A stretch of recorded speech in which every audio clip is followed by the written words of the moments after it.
الشیطان الرجیم بسم اللہ الرحمن الرحیم زین للناس حب الشہوات من النساء والبنین والقناطیر المقنطرة من الذهب والفضة والخیل المسومة والانعام والحرث ذلك متاع الحیاة الدنیا واللہ عنده حسن المآب۔ اس سے پچھلی آیت کے اندر اللہ تبارک و تعالی نے غزوہ بدر کی کچھ جھلکیاں پیش فرمائی تھیں کہ وہاں اللہ تبارک و تعالیٰ نے دونوں لشکروں کو، یعنی ایک اللہ کے راستے میں لڑنے والے رحمان کے سپاہی اور دوسری طرف شیطان کے راستے میں لڑنے والے شیطان کے سپاہی، ان دونوں کا اللہ تبارک و تعالیٰ نے پورا بتایا تھا کہ اللہ پاک نے کس طرح یعنی کہ چھوٹے لشکر کے بڑے لشکر کے مقابلے میں مدد فرمائی اور ان کو جو ہے غالب کیا اور کثرت والوں کو مغلوب کیا۔ اور اس سے پچھلی آیت کے اندر اللہ تبارک و تعالیٰ نے دنیا کے مال و متاع کے متعلق فرمایا تھا کہ لن تغنی عنہم اموالہم ولا اولادہم من اللہ شیئا، جب اللہ کی پکڑ میں آئیں گے تو اللہ کی پکڑ کے بعد جو ہے یہ مال و یہ دولت کوئی چیز بھی کام نہیں آئے گی۔ تو آج اللہ تبارک و تعالیٰ اس آیت کے اندر انہی چیزوں کو جس کی وجہ سے بندہ اللہ کی نافرمانی کے اندر پڑتا ہے،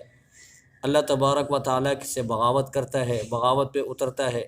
وہ اسباب کیا ہیں ان کا بیان ہے آج۔ فرمایا کہ زین للناس حب الشہوات، فریفتہ کیا لوگوں کو حب الشہوات، نفسانی خواہشات کی محبت نے۔ ان میں سب سے پہلی چیز جو ہے من النساء، عورتیں ہیں، والبنین دوسرے نمبر پر اولاد لڑکے، والقناطیر المقنطرہ اور تیسرے نمبر پر خزانہ، جمع کیے ہوئے خزانے، من الذهب سونے میں سے، والفضہ اور چاندی میں سے، والخیل المسومۃ والانعام والحرث اور پھر گھوڑے نشان کیے ہوئے، والانعام والحرث مال مویشی اور کھیتی باڑی۔ فرمایا کہ ذالک متاع الحیات الدنیا، یہ دنیا کی متاع ہے، واللہ عنده حسن المآب، اللہ تبارک و تعالیٰ کے ہاں جو ہے بہتر ٹھکانہ ہے۔ یہ وہ امور ہیں جو امور فطریہ کہلاتے ہیں، جن کی محبت انسان کے دل کے اندر رچی بسی ہے۔ یہ انسان کی فطرت کا تقاضا ہے کہ ان چیزوں سے انسان محبت کرے۔ عورت سے محبت کرنا یہ بھی انسان کی فطرت کا تقاضا ہے، اولاد سے محبت کرنا یہ بھی انسان کی فطرت کا تقاضا ہے، مال سے محبت یہ بھی انسان کی فطرتی چیز ہے، اور گھوڑوں سے اور کھیتی باڑی سے اور مویشیوں سے محبت کرنا یہ بھی انسان کی فطرت کا تقاضا ہے، اس لیے کہ اللہ تبارک و تعالیٰ نے ان چیزوں کو انسان کے لیے پیدا فرمایا ہے۔ لیکن اس میں قاعدہ یہ یاد رکھیں کہ آب اندر زیر کشتی پستی است، آب در کشتی ہلاک کشتی است۔ اگر کشتی پانی کے اوپر چلتی رہے اور پانی کشتی کے اندر نہ جائے تو یہ کشتی اپنی منزل مقصود تک پہنچ جائے گی، لیکن اگر پانی کشتی کے اندر چلا گیا تو یہ کشتی کیا ہوگی؟ تباہ ہو جائے گی، ڈوب جائے گی۔ یہ مال و متاع، یہ ساری چیزیں جو ہیں یہ بمنزلہ پانی کے ہیں، اور انسان کا دل جو ہے یہ کشتی کی مانند ہے۔ اب ان کی محبت دل کے اندر پیوست ہو جائے اور ان کی محبت جو ہے ہمیں اللہ سے دور کر دے اور اللہ کے احکامات سے ہمیں دور کر دے، تو سمجھ لو کہ اب کشتی جو ہے تباہ ہونے والی ہے، ہلاک ہونے والی ہے۔ تو ان میں سب سے پہلا جو ہے اللہ تبارک و تعالیٰ نے فرمایا نساء، عورتیں۔ اللہ تبارک و تعالیٰ نے انسان کو مٹی سے پیدا کیا، اور اللہ کریم نے پھر اسی کے لیے اس کا ساتھی جس کو عورت کہا جاتا ہے اس کو پیدا کیا، اور لتسکنوا الیہا، یہ اس لیے پیدا کیا تاکہ مرد جو ہے اس عورت کے ذریعے سکون حاصل کرے۔ وجعل بینکم مودۃ ورحمہ، اور اللہ کریم نے ان دونوں کے اندر یعنی میاں بیوی کے اندر مودت اور پیار کا رشتہ رکھا۔ اور دوسری جگہ میں اللہ فرماتے ہیں کہ ہن لباس لکم وانتم لباس لہن، یہ بیویاں تمہارا لباس اور تم بیویوں کا لباس ہو۔ تو اللہ تبارک و تعالیٰ نے عورت کو بڑی عظیم چیز قرار دیا ہے۔ نبی کریم علیہ الصلوۃ والسلام نے ارشاد فرمایا کہ خیر متاع الدنیا المرأۃ الصالحہ، دنیا کی بہترین چیزوں میں سب سے بہترین چیز جو ہے نیک صالحہ عورت ہے۔ اور حضور علیہ الصلوۃ والسلام نے فرمایا کہ دنیاوی سعادت مندی کی 3 نشانیاں ہیں، جس بندے کے بعد یہ چیزیں ہوں گی وہ دنیاوی طور پر سعادت مند سمجھا جائے گا۔ ان میں ایک اللہ کے نبی نے فرمایا کہ المرأۃ الصالحہ، نیک بیوی، یہ دنیاوی سعادت کی نشانی۔ دوسرا اللہ کے نبی نے فرمایا اس کے پاس گھر ہو۔ تیسرا اللہ کے نبی نے فرمایا اس کے پاس سواری کے لیے کوئی چیز یعنی کہ سواری موجود ہو، سفر میں جائے تو سواری اس کے پاس موجود ہو۔ تو یہ تین چیزیں جو ہے دنیاوی سعادت مندی کا ذریعہ ہیں۔ اب یہ عورت، اب یاد رکھیے کہ یہ جو چیزیں بیان ہو رہی ہیں، ان کو اگر اپنے حد کے اندر رکھا جائے، ان کو اس کے حدود کے اندر رکھ کے استعمال کیا جائے تو یہ پھر خیر ہی خیر ہے، ان کے اندر شر نہیں ہے۔ مال کو بھی اللہ نے خیر کا قرآن میں وَإِنَّهُ لِحُبِّ الْخَيْرِ لَشَدِيدٌ، اور عورت کے متعلق تو آپ کو پتہ ہے کہ عورت تو بڑی عظیم چیز ہے، ٹھیک ہے نا جی۔ اللہ تعالیٰ نے اس کے ذریعے بہت سارے یعنی کہ نظام کو، کائنات کے نظام کو چلایا ہے۔ تو ان کو اگر اپنی حدود کے اندر رکھا جائے، اور جس طرح اللہ کریم نے ان کے استعمال کا طریقہ بتایا ہے، شریعت مطہرہ کے اندر جو طریقہ آیا ہے، حضور علیہ الصلاۃ والسلام نے ان کے استعمال کے جو طریقے ہمیں بتائے ہیں، اگر اس طریقے کے مطابق ان کو استعمال کیا جائے گا تو ان سے خیر حاصل ہوگی۔ اگر اپنے طریقے سے ان طریقوں سے تجاوز کر گئے یا اس حد سے اب بڑھ گئے تو سمجھ لیں پھر ان کے اندر خیر کے بجائے شر کا جو عنصر جو غالب آ جائے گا۔ اب عورت کو ہی لیجئے، عورت کو اللہ تبارک و تعالیٰ نے خیر کا ذریعہ بنایا، اس کو شر کا ذریعہ ہم نے خود بنا دیا۔ اب عورت کو جو ہے اللہ تبارک و تعالیٰ نے گھر کی ملکہ بنایا، ہم نے اس کو بازار کا حسن بنا دیا۔ عورت کو اللہ تبارک و تعالیٰ نے گھر کے اندر رہنے کا اور گھر کے جتنے بھی نظم و ضبط اس کو چلانے کا اللہ تبارک و تعالیٰ نے پابند کیا۔ ہم نے اس بیچاری کو گھر سے نکالا اور اس کو روڈ پہ لے آئے، اس کو سڑک پہ لے آئے، ٹھیک ہے نا جی۔ اپنی کوئی بھی چیز ہمیں بیچنی ہو تو اس عورت بیچاری کی تصویر لگا کر ہم اس چیز کو بیچتے ہیں۔ تو یوں سمجھیے کہ عورت بیچاری جو ہے کیا بن گئی؟ پروڈکٹ بن گئی، آج بازاروں کے اندر بکنے والی چیز بن گئی۔ اس کی مشہورگی کے بغیر یعنی اس کی تصویر کے بغیر چیز بکتی نہیں ہے۔ تو عورت نے سمجھا کہ میرا یہ حق ہے، یہ میری آزادی ہے، حالانکہ یہ اس کی آزادی نہیں، یہ اس کی توہین ہے اور یہ اس کے ساتھ مذاق ہو رہا ہے۔ اللہ کے رسول صلی اللہ علیہ وسلم نے فرمایا کہ النساء حبائل الشیطان، عورتیں جو ہے یہ شیطان کا جال ہیں۔ جب ان کو اتنا آزاد چھوڑ دیں گے، ان کو اتنا کھلا چھوڑیں گے تو پھر معاشرہ جو ہے نہ یعنی کہ افراتفری اور معاشرہ جو ہے برائی سے کبھی نہیں بچ سکتا۔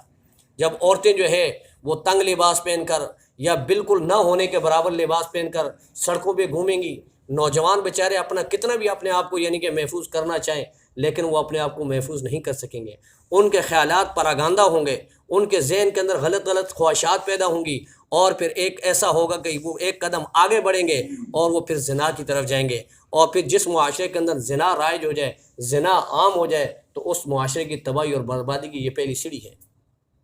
حضور علیہ الصلاۃ والسلام نے فرمایا کہ اس عورت کو گھر کی زینت بنا کے رکھو، گھر کی ملکہ بنا کے رکھو، اس عورت کے جو حقوق اللہ کریم نے متعین کیے وہ حقوق ادا کرو۔ اور خود اللہ کے نبی صلی اللہ علیہ وسلم نے حجۃ الوداع کے موقع پر اس عورت کے حقوق کے متعلق خاص طور پر تاکید فرمائی،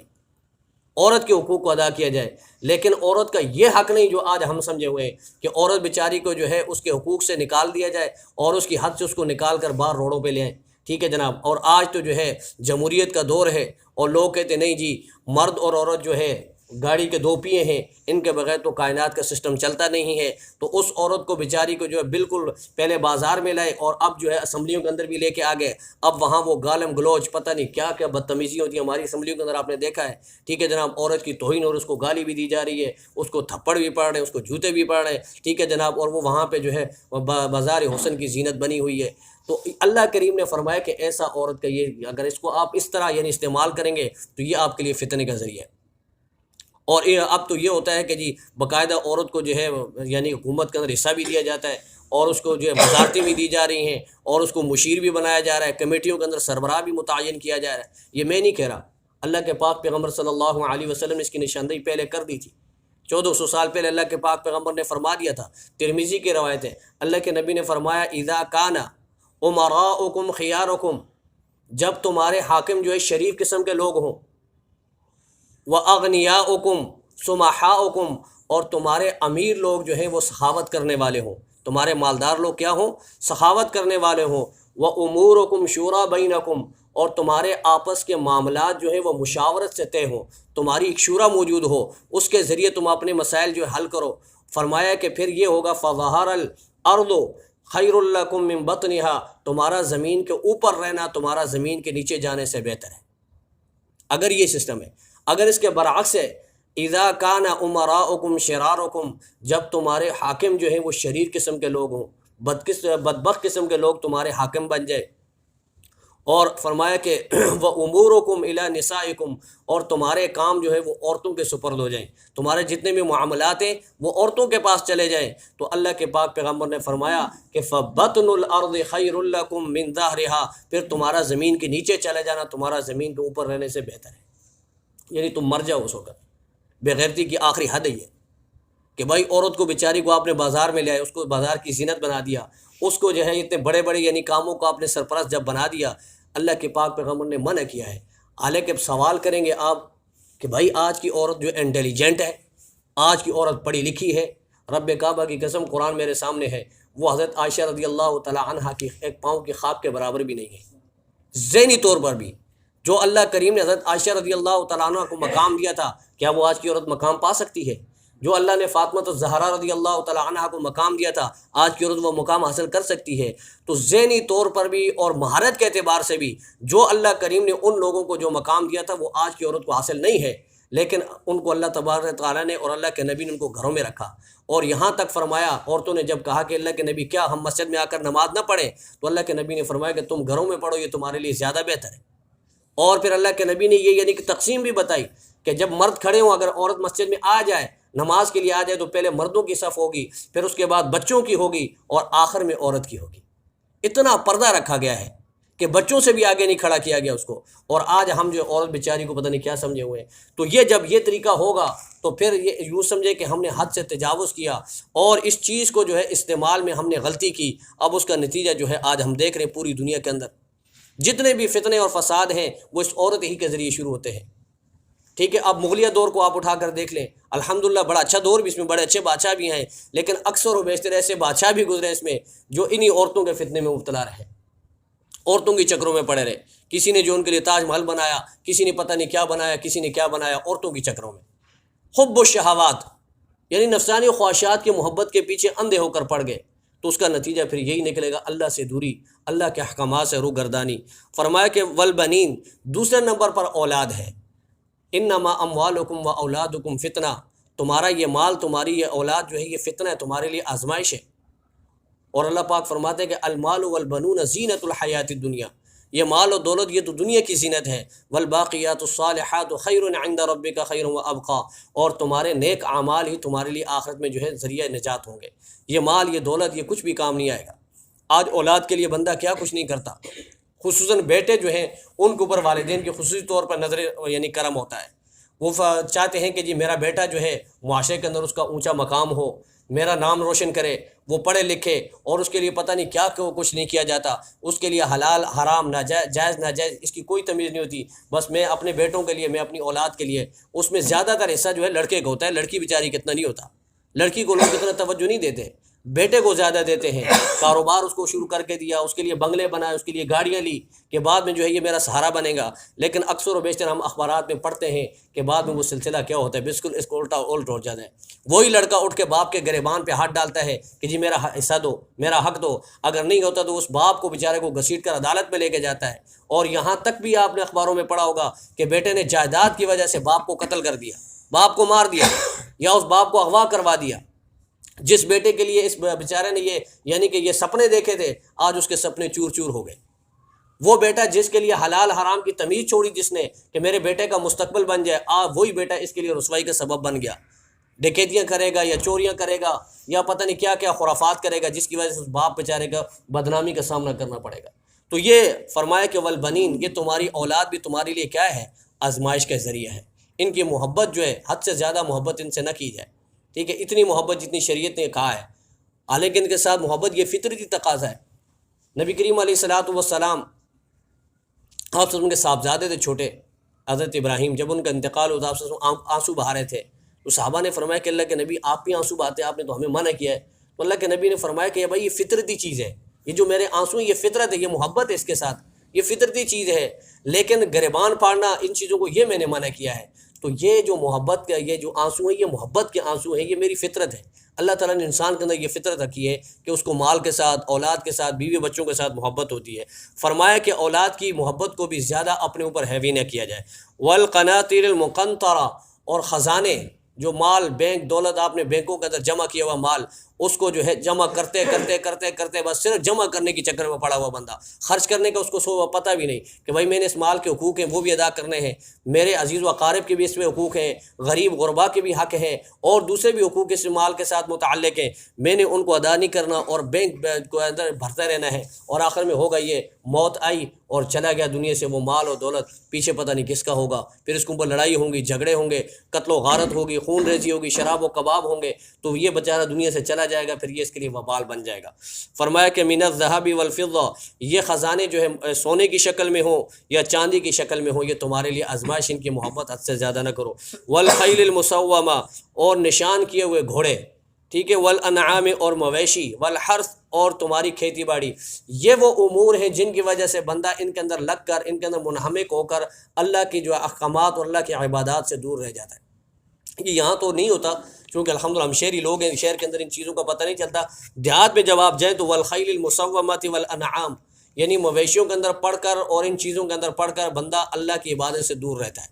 اب وہاں جا کے اب دیکھیں تو لوگ یہی ہوتا ہے، اور خود ہمارے اپنے جو میں گاؤں جاتا ہوں تو ہماری جو گھر کی خواتین ہیں ان کے ساتھ یہی ہوتا ہے بیچاریوں کے ساتھ، پھر میں ان کو منع بھی کرتا ہوں کہ بھئی یہ تمہارا حق نہیں ہے، مردوں کا حق ہے وہ کریں گے، تمہاری ذمہ داری نہیں ہے۔ اب سے جیسے صبح اذان ہوئی، ان کو نہ نماز کی غم، نہ کسی چیز کا فکر، ٹھیک ہے نا، نہ بچوں کا کچھ بھی نہیں، انہوں نے وہ درانٹی ہوتی ہے گھاس کاٹنے والی، وہ کندھے پہ ڈالی اور گھاس کاٹنے چلی گئی جانوروں کے چکر میں، وہاں سے واپس آئی، اس جانور کو کھولا، اس کو باہر لے کے چلی گئی، اس کو پانی دیا، اس کا گوبر اٹھایا، یہ کیا وہ کیا، پورا دن یعنی مال کے مویشیوں کی یعنی چکر میں پڑے رہتے ہیں، کوئی عبادت نہیں۔ اب اگر ان کو نماز کا کہا جائے تو کہہ دیجیے کپڑے ناپاک ہیں، بھینس کا پیشاب لگ گیا، گائے کا پیشاب لگ گیا، یہ ہو گیا وہ ہو گیا، تو ہزاروں بہانے پہ تراشے جاتے ہیں۔ فرمایا کہ ان چیزوں کی محبت بھی تمہیں جو ہے اللہ سے دور کرتی ہے، اور یہ بھی تمہارے لیے رسوائی کا ذریعہ بنے گی۔ فرمایا ذالک متاع الحیات الدنیا، یہ جو ہے دنیا کی متاع ہے،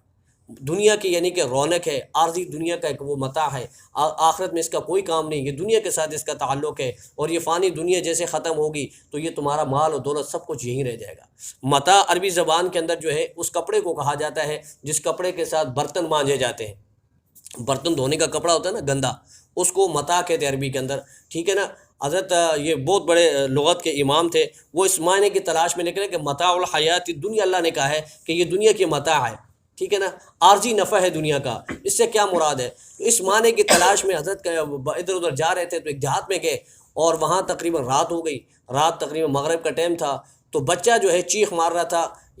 ماں اپنی کو کہہ رہا تھا کہ متا متا متا، تو یہ امام جو ہے اس طرف متوجہ، انہوں نے کہا کہ یار مجھے تو میرا مدعا مل گیا، تو گھر میں گئے اور کہا کہ جی آپ کے گھر میں رات ٹھہر سکتا ہوں؟ انہوں نے کہا جی ٹھہریے آپ۔ پھر انہوں نے کہا کہ یہ جو بچہ چیخ رہا تھا متا متا، کیف متا، متا کیا چیز ہے، ٹھیک ہے نا جی، متا کس کو کہتے ہیں آپ؟ تو اس گھر والوں نے کہا کہ جی متا ہم اس کو کہتے ہیں جس سے برتن مانجے جاتے ہیں، اور برتن مانج کے اس کی ماں نے وہ کپڑا رکھا تھا، کتا آیا چونکہ اس کے ساتھ چکناہٹ وغیرہ تھی، کتا اٹھا کر اس کپڑے کو بھاگ گیا، اس لیے بچہ متا متا کر رہا تھا۔ تو اس دنیا کی حقیقت اس گندے کپڑے کی طرح ہے، ٹھیک ہے نا جی۔ تو اس چھوٹے سے یعنی مختصر سے فائدے کے لیے ہم آخرت کے ہمیشہ ہمیشہ کے فائدے کو یعنی کہ داؤ پہ لگا رہے ہیں، یہ بڑا گھاٹے کا سودا ہے۔ فرمایا کہ واللہ عنده حسن المآب، اور سب سے بہترین ٹھکانہ تو اللہ تبارک و تعالیٰ کے پاس ہے۔ اب اگلی آیت جو حضرت فاروق اعظم رضی اللہ تعالیٰ عنہ نے عرض کیا کہ اے اللہ ان چیزوں سے ہم بچیں کیسے، یہ جو چیزیں اوپر ذکر کی ان کی محبت سے ہم کیسے بچیں؟ تو آگے اللہ تبارک و تعالیٰ نے اس کا حل بتایا کہ اس سے بچنے کا ذریعہ یہ ہے۔ انشاءاللہ یہ کل پڑھیں گے۔ اللہ پاک ہم سب کو عمل کی توفیق عطا فرمائے، اور اللہ تبارک و تعالیٰ ان چیزوں کے فتنے سے ہماری حفاظت فرمائے، اور ان کی محبت جس حد تک شریعت نے ہمیں حکم دیا اس حد تک رہنے کی توفیق عطا فرمائے۔ حد سے زیادہ بڑھ کر محبت، یہ چیزوں کی محبت جو ہے یہ فتنے میں مبتلا کر دی، اللہ پاک ہم سب کو فتنے سے بچائے۔ وآخر دعوانا ان الحمدللہ رب العالمین۔ اللہم صلی علی سیدنا و مولانا محمد وعلی آل سیدنا و مولانا محمد وبارک وسلم۔ ربنا تقبل منا انك انت السميع العليم وتب علينا انك انت التواب الرحيم، وصلى الله تعالى على خير خلقه محمد وعلى اله وصحبه اجمعين برحمتك۔